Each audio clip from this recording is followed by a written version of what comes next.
तिथे रामटेकच्या जागेवरून सध्या महाविकास आघाडीत वादाचे फटाके वाजू लागले। शिवसेना ठाकरे पक्षानं अधिकृत उमेदवार दिल्यानंतरही काँग्रेसचे नेते आणि माजी मंत्री सुनील केदार हे बंडखोर राजेंद्र मुळक यांचा प्रचार करतायत। उद्धव ठाकरेंविरोधात गद्दारी करणाऱ्याला धडा शिकवण्यासाठी आपला उमेदवार मैदानात असल्याचं सुनील केदार यांनी म्हटलंय।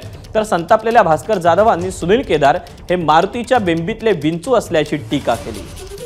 याला सत्तेचा माज एवढा आलेला आहे, त्या सत्तेच्या माजामुळे याला फोन कर त्याला फोन कर, याला दाब त्याला दाब, बिना कोटाचा वकील आहे, कधीच कोट घातला नाही पण वकिली पुरी करते त्या ठिकाणी।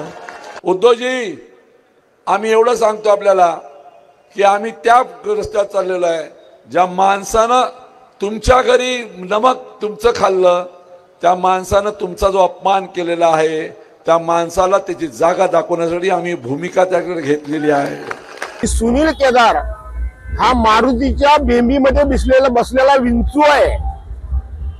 सुनील केदार हा शिवसेनेच्या हिताचा नाही, तर तो मारुतीच्या बेंबीमध्ये बसलेला विंचू आहे।